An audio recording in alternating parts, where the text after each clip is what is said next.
I think it's finally time to start Crown of Midnight by Sarah J. Maas. So if you've been keeping up with me, I am trying desperately to do a reading marathon of all of the books in all of the books in the Throne of Glass series. So I've already read The Assassin's Blade and Throne of Glass, and this is technically the second book in the series. The seventh book comes out in October, so I still have a long way to go, but I'm working on it. There will be spoilers basically for like the whole series. I'm sorry, I've read through Tower of Dawn. I don't give a crap if you haven't. Like, there's so many theories and things to think about. Maybe read the whole series and then come watch this. If you can't tell, this is a reread. I've read this book like twice already, and this is the third time. Last time I read it was summer of 2016, so it's been like 2 years, and I'm 15. Summer of 15, sorry. So yeah, anyways, I'm gonna start this book. Get ready for the feels, because there's so many of them. I'm reading some more of Crown of Midnight. I'm really gonna try and make some progress on it in the next couple of days, hopefully. There is a section I want to talk about because it's about Nehemia and I love her. Anyways, so she and Selena are talking and Nehemia is like going off being like, remember Terrason? Remember their court? Like, they had a great court. If they were to rise again, they would like triumph. It would be great. I want to know, does Nehemia know who Selena is? Because like, I feel like Elena would tell her, and like, she wouldn't be surprised. She probably even freaking knew. Well, of course she knew that Lillian was actually Selena, who was actually Aelin. My brain hurts. Anyways, I'm imagining like Nehemia saying these things like full well knowing that like the heir of Terrason is like right there. Like, I feel like she's just being like, hey, remember like your home? Remember Terrason? Remember when you were supposed to be queen? And Selena's just like, can we not talk about this? And Amy is like, but Terrason, you need to come back to Terrason. Okay, so Selena's talking to Archer Finn and he just mentioned Aelin and I am emo. Wow. Ouch. It's like 6:30 p.m. I am in a hotel once again. Who's surprised? Nobody. I got my Chick-fil-A. So I'm finishing up eating dinner and then I'm gonna read like the Dickens tonight because basically the Wi-Fi here is terrible, as in most hotels I stay in. And so instead of like sitting on the internet for 1,000 years, I like literally can only read and or write. And I've already done a lot of writing recently for my poetry collection. And so I think I need to just like sit down and just force myself to read for like 2 or 3 hours at least. I actually did read a decent amount this morning. I didn't really film any of it because at this point, who knows? Like, the vlogs are just gonna be terrible. But Selena basically just met with Archer Finn and told him that he is supposed to die. I was getting really excited this morning because they were talking about Aelin and being like, oh my gosh, like there are these movements to bring her back, and she's like, Aelin's right here, but okay, whatever you say. It's so cool. I still just like love rereading the beginning of the series because it is so drastically different from the second half of the series. When you first go through it, you don't know what it's gonna turn into, and yet Sarah leaves a lot of clues, and it's just really fun. Oh my gosh, we just passed page 100. Yay! Selena just had a huge issue and she got Gloriella in her body, and so she ran back to the castle to see the person she trusts the most, who is Chaol. And listen, I just want to rant about Chaolina for a second. If you haven't read on in this series, I'm gonna spoil you, so don't listen to this, but basically, we all know that Chaol and Aelin do not end up together. They have some problems and they find other people. And it's just really funny to me because literally rereading this, like, I know that they're not together and I am so much happier with who they're actually supposed to be with, especially Chaol, but like, I still have the Chaolina feels. They're still there. She wrote them so well. They were so good together for the short little time.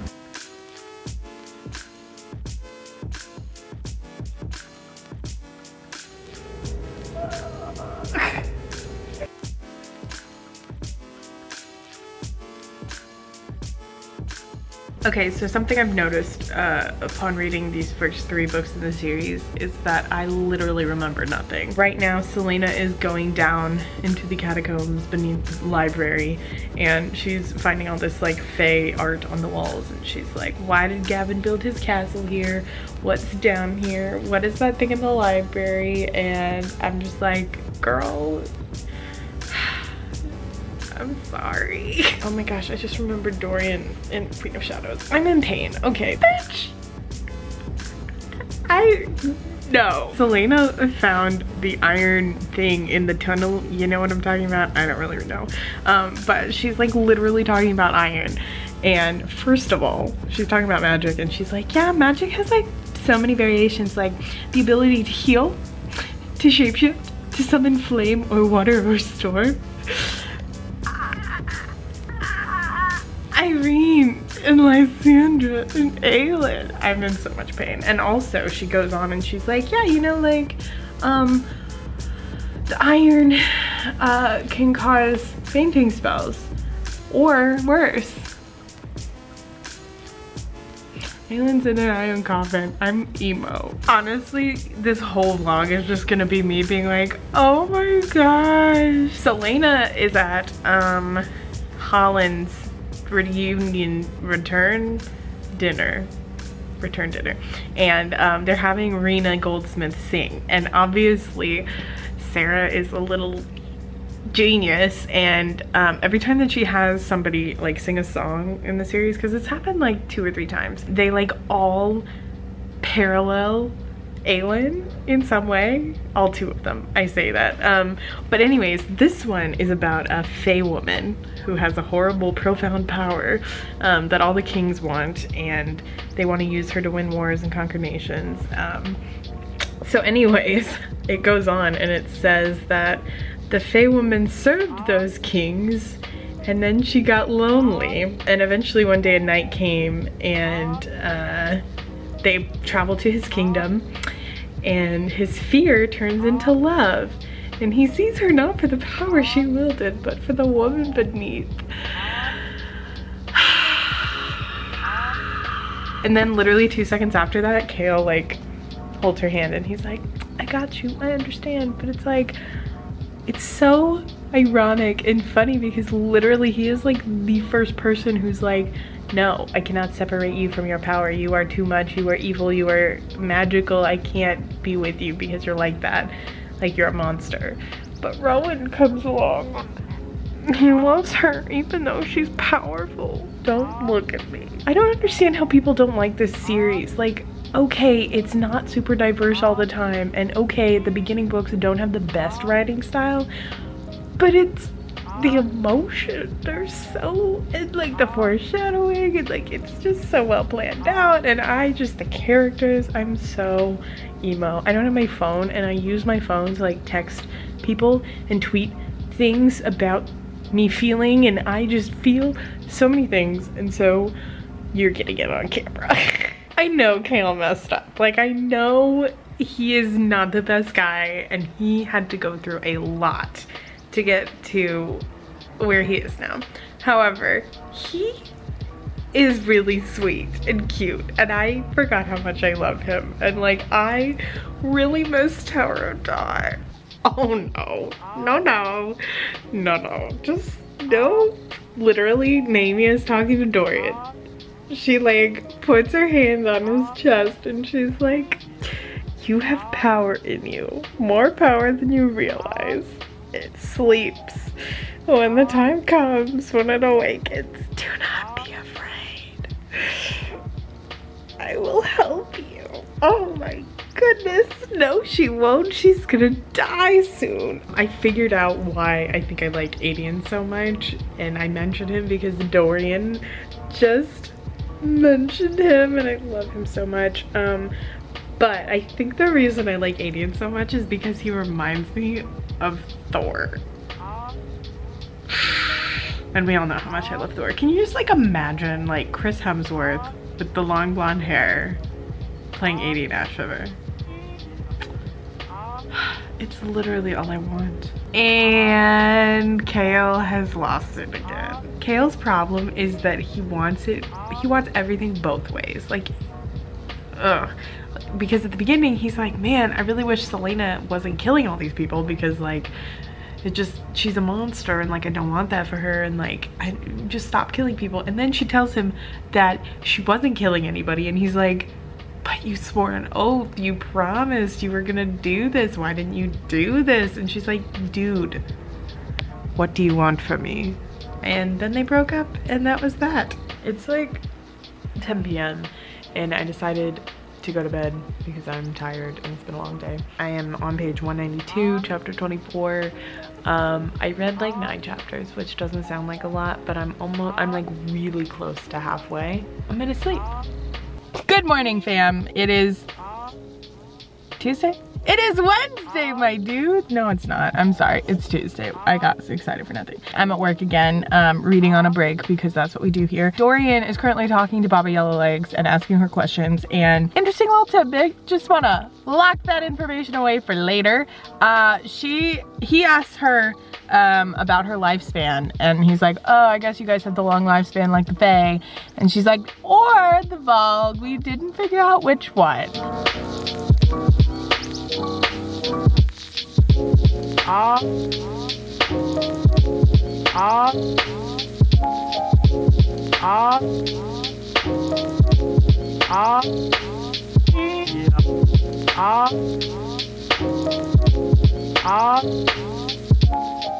don't remember where exactly we left off. I have read periodically today. I read around lunch. I went to Corner Bakery and I just like read while I was eating. Crazy, I know. Right now I'm on page 222. Oh yes.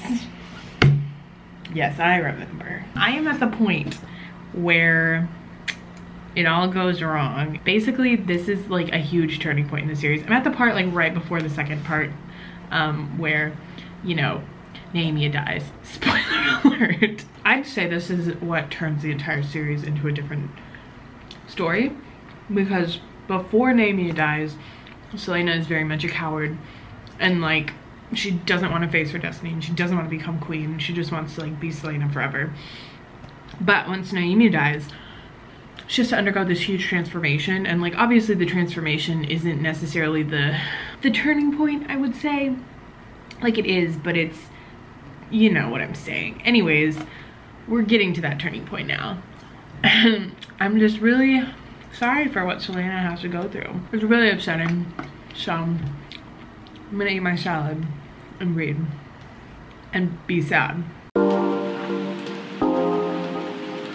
If we don't get to see Naomi at some point in Kingdom of Ash, it's canceled. Like, we can't have it. We have to have a flashback or some kind of beyond the grave meeting or something, a vision. I don't know. She needs to be in it because she did not deserve to die to further Selena's character development. That's all I'm saying.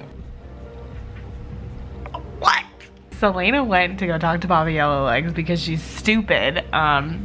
Just throwing that out there. But literally, I hate Sarah J Maas so fucking much. I'm pretty sure this happens in every single book of this series. It's fine. Selena is like, name your price. And Baba Yellowlegs is like, nameless is my price.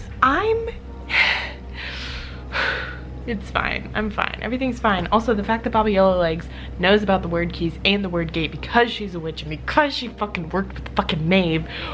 What the fuck?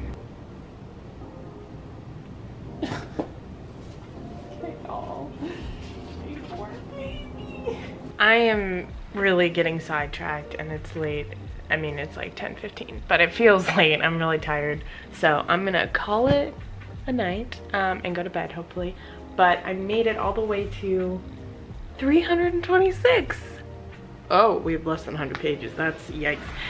Anyways, the point that I just stopped at is right before Selena goes down below the library and, you know, finds the thing in the vault in the darkness, and I'm picking up speed, you know. Air of Fire is like kind of slow going, but I feel like once we find Rowan, like it'll all just like come crashing down and I'll just like go really fast. But as I was reading this one, I really want to reread Tower of Dawn before we go into the next book, because I realized I don't remember any of it, and also like it's so important that like I feel like I need to have read it twice to see what I missed the first time.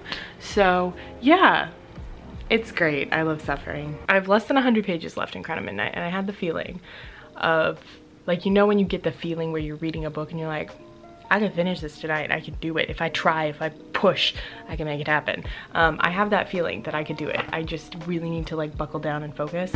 And I don't know if I can do that, but I really want to finish it because Haley's coming tomorrow and I don't want to be reading when she's here. So yeah.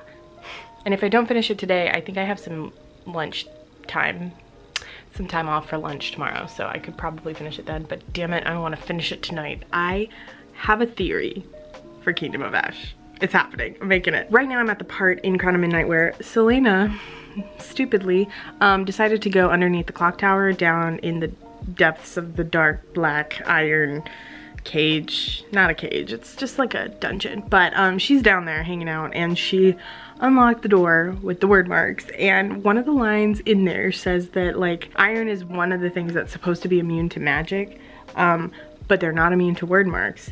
And I'm suddenly just like wondering, possibly, I don't know, if like Selena might use word marks in Kingdom of Ash to get out of that coffin. Like, I wouldn't be surprised if Sarah secretly was like, oh, by the way, you didn't know Aelin was reading about word marks the whole time she was with her people. Remember the first time I read Crown of Midnight and I was like, wow, this is the best Sarah J Maas book ever. The ending is crazy. I really had no idea what was coming next. Also, I have like 50 pages left, so. Kale just went after Fleetfoot. I am emo. I forgot about Sorsha. Oh, sweet Jesus, I'm not ready for this pain. Me has read Crown of Midnight twice before. That ending though. I did it. I don't even know what time it is because I turned off my phone, but like I've freaking finished Crown of Midnight. Once again, like the ending of Crown of Midnight is still one of the best Sarah J Maas endings. Like I know all of them are like that, but like when Kale finally figures out that she's Aelin, it's just Crown of Midnight is such a turning point in the series, and it's like still really early on. Like Air of Fire is the next big turning point, but it's like, dang, Sarah, like you're just you did that. The thing about Crown of Midnight is it really talks about the word stuff, gates, keys, and it just kind of introduces you to the big plot of the story. And so it was really good that I got to reread that because there was so much information that I forgot about. Like word marks work on iron, forgot about that. I kind of forgot exactly what the word keys were and how they worked into the gates. It just lays a lot of groundwork for like the second half of the series. The other really interesting thing that I was noticing the past like chapter or two of the book is that Kale starts talking about Wendlyn and Maeve, and the whole time, this is extreme Tower of Dawn spoilers right here, but the whole time he was talking about it, I was just getting really freaked out because like Maeve is like a whole nother thing. I'm so freaking pumped to read Air of Fire again because we get to see Maeve, and like I'm really expecting a lot of clues to be put down in this section, because obviously Maeve is like the real villain in this story. I liked seeing Kale and Selena's relationship explored. Like I have always loved them together. Like their like week that they were dating was really great, and I loved that part. It was really cool to see their relationship like for what it was, because I think the first couple times I was reading it I was still just invested in that relationship, and this time I knew kind of how it played out and how both of their love lives really changed after they were together. And like I'm not bitter about them not dating anymore, and like I understand everything a lot better. That's why I don't get people who don't reread books, because there's so much you miss, and also when you grow as a person, like the way you perceive plot and events and writing just like changes as you grow. I honestly like have so much fun rereading books. I don't know why I put it off, because I always love it. I'm so happy that I'm deciding to reread this before Kingdom of Ash, because like there's so much I forgot about, and there's so many little nuanced things that like, it's just like so cool. And I feel like this finale is gonna be so much better than ACOWAR because one, it's like a legitimate finale, like she's probably not gonna have any spin-off books, and two, I feel like she's put so much more work in creating this world and these characters and like the plot. Like the plot is so thickly woven in this story that like she could do a lot to mess it up, I think, but also she's done such a good job that I trust her to make it a really good ending, and to put like all the clues together and make it into this really cool thing. So I really hope that she can pull it off. Yeah, it's fun. I guess I'm reading Heir of Fire next. How did this happen? I just breezed through Count at Midnight. Thanks for watching. Let me know in the comments any of your theories / thoughts. Cool. Great. Okay. Bye.